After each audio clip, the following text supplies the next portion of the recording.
Hallelujah hallelujah. हाथों को हिलाएं सभी जन, परमेश्वर की प्रेजेंस में हाथों को हिलाएं, परमेश्वर का धन्यवाद करें। थैंक यू जीसस, तेरा धन्यवाद खुदावंद। हालेलुया के साथ सब जन ऊंची आवाज में, सभी ब्रांचेस भी, कि परमेश्वर तेरा धन्यवाद खुदावंद आज की प्रेजेंस के लिए, सामर्थ्य के लिए, तेरे अनुग्रह के लिए, तेरी ग्रेस के लिए, तेरे साइंस वंडर्स के लिए, तेरी बड़ी टेस्टिमनीज के लिए, परमेश्वर तेरे छुटकारे के लिए, हे परमेश्वर तेरे बलिदान के लिए, क्रूसिफिकेशन के लिए खुदावंद तेरा धन्यवाद, एक एक चीज के लिए और एक एक जन के लिए परमेश्वर, इस विजन के लिए, तेरे दास के लिए तेरा धन्यवाद खुदावंद। तू एक एक जन को छुएगा और ब्लेस करेगा खुदावंद, तू एक एक जन की लाइफ्स को छुएगा, चारों दिशाओं से ब्लेस करेगा प्रभु यीशु मसीह के सामर्थी नाम में, ऊंची आवाज में आमीन। आप सभी ब्लेस्ड है, सभी जन अपने स्थानों पर बैठ जाएं और मेरा विश्वास है कि परमेश्वर प्रभु यीशु मसीह आपको हमेशा ही आत्मा में ऊंचा उठाएगा, क्योंकि हम परमेश्वर के जीवित चर्चा हैं, परमेश्वर के गहरे भेदों को हम प्रभु के दास के द्वारा लगातार सुन रहे हैं, परमेश्वर के विजन के साथ जुड़े, तो परमेश्वर हमेशा ही आत्मा में हमें ऊंचा उठाएगा। सब कलीसिया कहें आमीन।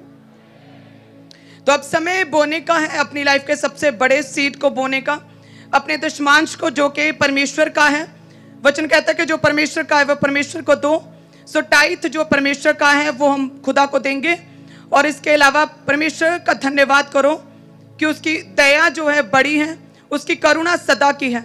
सो मरियम कहती है कि परमेश्वर तेरा धन्यवाद, और भी बहुत सी लड़कियां होंगी, लेकिन परमेश्वर ने सिर्फ मरियम को चुना, वो परमेश्वर की दया थी कि और भी सारी लाइन में कतार में थी, और भी कई 100 लड़कियां होंगी जो पूरी तरह से पवित्र थी, लेकिन परमेश्वर ने मरियम को चुना। और वो कहती कि परमेश्वर तेरा धन्यवाद तेरे अनुग्रह के लिए कि तूने अपनी दासी की दीनता के ऊपर दृष्टि की।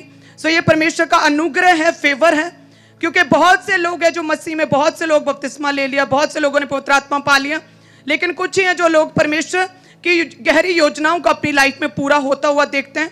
सो जब हम बोलते हैं तो हम ये परमेश्वर से प्रार्थना करते हैं कि परमेश्वर जो भी तेरी योजनाएं हैं, जो भी तूने हमारे लिए ठहराया कि तेरी योजनाएं, जो कल्पनाएं हमारे विषय में हानि की नहीं वरन लाभ की हैं, और तेरी योजनाएं हमारी लाइफ में पूरी हो, तो परमेश्वर को जब हम बोलते हैं तो खुदा से कहते हैं कि परमेश्वर तेरी योजनाएं हमारी लाइफ में पूरी हो, तेरा फेवर है, तेरा अनुग्रह ठहरे हमारी लाइफ में। क्योंकि बहुत सी टेस्टिमनीज के उत्तर जैसे नहीं आते, तो हम उन टेस्टिमनीज के लिए, उन प्रेयर्स के लिए हम बोते भी हैं, स्पेशल सीड भी निकालते हैं और साथ में प्रार्थना करते हैं, ताकि वो मरियम के ऊपर जो फेवर खुदा का आया, वो फेवर, वो अनुग्रह खुदावन हमें दे सके। सो टाइथ परमेश्वर का, जो परमेश्वर को देना है, सभी जन ऊंचा उठाएं। और उसके बाद धन्यवाद की भेंट, स्पेशल प्रार्थनाओं के लिए जो हम बोते हैं वो। और वचन कहता है व्यवस्था विवरण 15 उसकी 4 में लिखा कि तेरे बीच कोई दरिद्र ना रहेगा। वचन कहता है कि तेरे बीच में कोई भी गरीब, जो गरीबी के श्राप के नीचे, कोई भी कर्ज के नीचे, फाइनेंशियली तंगी घटी के नीचे ना रहेगा। तेरे बीच कोई दरिद्र ना रहेगा, क्योंकि जिस देश को तेरा परमेश्वर यहोवा तेरा भाग करके तुझे देता है कि तू उसका अधिकारी हो, उसमें वह तुझे बहुत ही आशीष देगा। सब कलीसिया कहे आमीन। सो परमेश्वर ने हमें चुना है फाइनेंशियल ब्रेक थ्रू देने के लिए। परमेश्वर क्रूस पर चढ़ाए गए हैं, ना केवल हमारे पापों की क्षमा के लिए, ना केवल परमेश्वर ने हर तरह के गरीबी के श्राप और फाइनेंशियल श्रापों को खत्म किया, परमेश्वर ने हमारी बीमारियों को खत्म किया, सब तरह के श्राप खुदा ने ले लिए। सो परमेश्वर कहता है इसीलिए मेरे क्रूस पर चढ़ाए जाने के कारण मैंने जो बलिदान दिया, तुम्हें मोल ले लिया अपने लहू के द्वारा, इसलिए तेरे बीच कोई भी अब दरिद्र ना रहा। और ये वचन उन लोगों की लाइफ में पूरा होता है जो परमेश्वर के वचन को पूरा करते हैं। सो वचन कहते हैं कि तेरे बीच में कोई भी दरिद्र ना रहेगा, जिस भी देश का तू अधिकारी होगा उस देश में मैं तुझे बहुत ही आशीष दूंगा। लेकिन ये वचन तेरी लाइफ में पूरा होगा, इसलिए अवश्य है कि तू क्या करे, कैसे कोई भी दरिद्र ना रहेगा, कैसे लाइफ में से फाइनेंशियल कर्ज खत्म होंगे, कैसे परमेश्वर फाइनेंशियल टेस्टिमनीज को हमारी लाइफ में भेजेगा, क्या करना होगा। तो वचन कहता अवश्य है, 5 में लिखा, अवश्य है कि तू अपने परमेश्वर यहोवा की बात चित्त लगाकर सुने और इन सारी आज्ञाओं के मानने में जो मैं आज तुझे सुनाता हूं चौकसी से पूरा करे। सब कलीसिया कहे आमीन। सो परमेश्वर की आज्ञाएं, परमेश्वर की आज्ञाएं क्या कहती हैं कि लेने से देना धन्य है। परमेश्वर की आज्ञा क्या है कि प्रभु यीशु मसीह गरीब घर में जन्मा ताकि उसके निर्धन हो जाने से तुम जो है धनी हो जाओ। तो परमेश्वर कहता है कि जिसने घटी में भी शतरा दिया उसकी हमेशा ही बढ़ती ही हुई, और जिसने बढ़ती में से थोड़ा दिया, यथार्थ से कम दिया, उसकी कोई भी बढ़ोतरी ना हुई, उसकी घटी ही हुई। और वचन कहता है कि सारे दशमांश भंडार में ले आओ। सो यानी कि परमेश्वर कहता है कि जिन लोगों ने परमेश्वर की आज्ञाओं को पूरा किया, उनमें से कोई भी दरिद्र ना रहा। और 6 में लिखा कि तब तेरा परमेश्वर यहोवा अपने वचन के अनुसार तुझे आशीष देगा और तू बहुत जातियों को उधार जो है कर्ज देगा, परंतु तुझे उधार लेना ना पड़ेगा। और तू बहुत जातियों पर प्रभुता करेगा, परंतु वे तेरे ऊपर प्रभुता ना करने पाएंगी। सब कलीसिया कहे आमीन।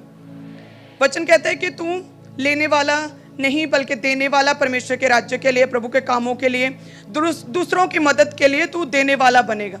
और वचन कहता है कि लेने से देना धन्य है। और वचन कहते हैं कि मैं तुझे जो है सिर ठहराऊंगा, पूछ नहीं। धन्य होगा तू हर एक जगह पे, जहां भी तू रहे, जिस भी काम में तू हाथ डाले, जिस भी देश में रहे, परमेश्वर कहता है हर उस चीज में मैं तुझे ब्लेस करूंगा, धन्य होगा तू। और वचन कहता है कि तू कभी भी कर्ज जो है कर्ज में नहीं डूबेगा। यदि तू अपनी ऑफरिंग को देगा, यदि तू आज्ञाओं को पूरा करेगा, यदि तू पवित्रता में रहेगा, यदि तू प्रार्थनाओं में पूरा होगा, यदि तू फास्टिंग उपवास में रहेगा, यदि तू रोज वचन को सुनेगा, उसे मनन करेगा, उसे पढ़ेगा, उस पर चलेगा, तो परमेश्वर कहता कि मैं तेरी लाइफ में से हर एक तरह के कर्ज को, जो फाइनेंशियल कर्ज है, परमेश्वर कहता है वो श्राप तेरी लाइफ में से खत्म करूंगा। तेरे बीच में से कोई भी दरिद्र ना रहेगा। जितनी कलीसियाएं बैठी हैं, कि तू जो है कर्ज लेने वाला नहीं बल्कि दूसरों को देने वाला बनेगा। यानी कि परमेश्वर कहता है मैं तुझे आशीष का कारण बनाऊंगा। लेकिन कैसे? 15:5 में लिखा कि तू अपने परमेश्वर यहोवा की सारी आज्ञाओं को मान।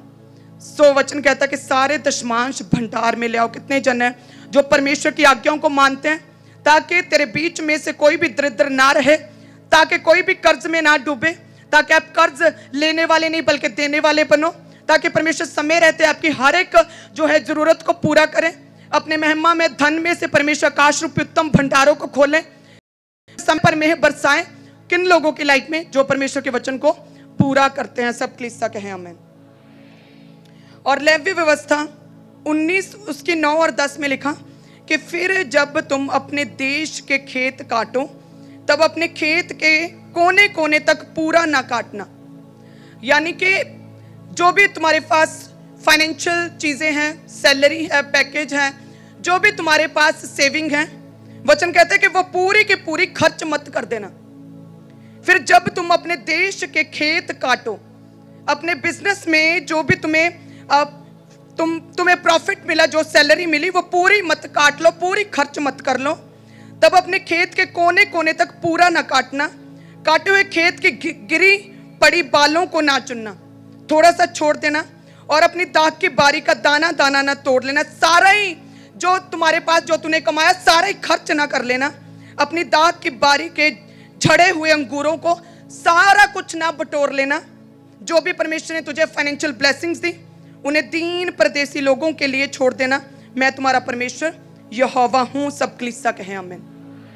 सो वचन कहता है कि जो भी आप कमाओ, जिसमें आपको प्रॉफिट हो, आपका काम में, आपकी सैलरी, आपकी सेविंग, आपके पास जितना भी है, उसे सारा ही मत, कहते हैं कि सारे खर्च मत कर लेना। सारे ही पैसे को खर्च मत कर लेना। सारे अंगूरों को मत उठा लेना। सारा दाना दाना सारा ही मत बटोर लेना। थोड़ा रख छोड़ना मदद के लिए, थोड़ा रख छोड़ना दूसरों की सहायता के लिए, थोड़ा रख छोड़ना परमेश्वर के कामों के लिए, थोड़ा रख छोड़ना सुसमाचार प्रचार के लिए। सब कलीसिया कहें आमीन। सो सभी जन ऊंचा उठाएं अपने टाइट को। और मेरा विश्वास है कि जितने भी जन बो रहे हैं, खुदावंद छुएगा, उन्हें ब्लेस करेगा। कि वचन कहता है कि फिर भूमि की उपज का सारा दशमांश, चाहे वह भूमि का बीज हो, चाहे वृक्ष का फल, वह यहोवा ही का है और वह यहोवा के लिए पवित्र ठहरे। सो खुदावंद जितने भी जन अपने टाइट को बो रहे हैं परमेश्वर, तो एक एक जन को छुएगा। टाइथर्स कभी भी टाइट ना रहेंगे, क्योंकि परमेश्वर तेरी आज्ञा को पूरा करते। तो परमेश्वर कोई भी, जितने भी टाइथर्स हैं, कोई भी दरिद्र ना रहेगा। खुदावंद तू इन्हें परमेश्वर ब्लेस करेगा, आशीषित करेगा। और जितने भी इनके साथ संबंधित, इनके परिवार के सदस्य हैं, जितने भी लोग इनके साथ जुड़े, इनके बोने के द्वारा परमेश्वर तू उन्हें भी ब्लेस करेगा, उन्हें भी आशीषित करेगा। और इनकी आशीषें हमेशा ही बढ़ती जाएंगी प्रभु यीशु मसीह के सामर्थी नाम में। और सभी जन धन्यवाद की भेंट को, स्पेशल सीड को, सुसमाचार के लिए जितने जन बोना चाहते हैं परमेश्वर के राज्य के लिए। आप जानते हैं कि प्रभु का भवन बन रहा है, और जितने भी जन परमेश्वर के भवन के निर्माण के लिए अपनी लाइफ का सबसे बड़ा सीड बोना चाहते हैं, वे सभी ऊंचा उठाएं अपनी ऑफरिंग को। और जिन लोगों ने अपने मन में ठाना और पवित्र आत्मा ने उनके मन में डाला है कि वो बोएं, वे भी अपने हाथों को ऊंचा उठाएं, ताकि परमेश्वर जो है हृदय को, गुर्दे गुर्दे को जांचने वाला परमेश्वर है। सो आपके जो मन में आया, जो आपने मन में डिसाइड किया प्रभु के राज्य के लिए बोने के लिए, सो जो आपने मन में ही डिसाइड कर लिया, तो परमेश्वर से स्वीकार करेंगे, अपने हाथों को ऊंचा उठाएं। Thank you Jesus.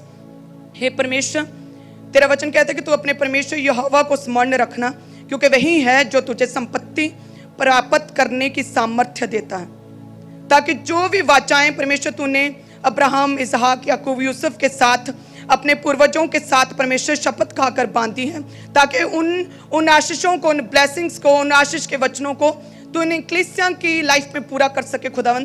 सो हे परमेश्वर, जितने भी जन बोल रहे हैं परमेश्वर, टाइथ के अलावा परमेश्वर अपने बड़े फेथ को, वफादारी को, ईमानदारी को दर्शा रहे हैं परमेश्वर, तेरे राज्य के लिए, सुसमाचार के लिए बोल रहे हैं। एक एक जन को तेरा आत्मा छुए, इनकी ऑफरिंग को परमेश्वर पवित्र करें, ब्लेस करें और क्लीन करें परमेश्वर, कि जब तेरे भवन में, तेरे कामों में लगे तो परमेश्वर इनका बोया गया इनकी लाइफ में पे बैक हो सके, 100 गुना करके परमेश्वर तू इन्हें आशीषित कर सके, और इनकी आशीषें हमेशा बढ़ती जाएं प्रभु यीशु मसीह के सामर्थी नाम में। सो आप सभी ब्लेस्ड हैं, जितने भी ब्रांचेस में ऑनलाइन क्लिस्ट हैं भी। सो आप अपने ज़्यादा से ज़्यादा बड़े सीड को बोएं, ताकि परमेश्वर के काम तेजी से हो सकें। और परमेश्वर का वचन कहता है कि जब मैं अपने भवन के, अपनी चर्च के कामों को पूरा होता हुआ देखूंगा, तो परमेश्वर कहता है बोने वालों को मैं ब्लेस करूंगा और आशीषित करूंगा। आमीन। सो सभी जन अपने बेस्ट सीड को बोएं, ताकि खुदावंद आपको छुए, ब्लेस कर सके, आपकी रुकी हुई प्रार्थनाओं के खुदावंद उत्तर दे। जैसे मरियम को चुन लिया, परमेश्वर का फेवर, ग्रेस आप लोगों पे आए, परमेश्वर चुने, अपना फेवर दे प्रभु यीशु मसीह के सामर्थी नाम में। सो आप सभी ब्लेस्ड हैं, अपनी क्रिश्चियन लाइफ का सबसे बड़ा बीज बोएं, और सभी जन आत्मा में रहें। बोना स्पिरिचुअल वर्क है, वॉलंटियर्स भी गैर भाषा में रहें और कलीसियाएं भी, तो गैर भाषा में आप सभी जन आत्मा में रहकर बोएं, ताकि खुदावंद जो है आपके बोने को देखें और आपको ब्लेस कर सके। सब कलीसिया कहें आमीन। सब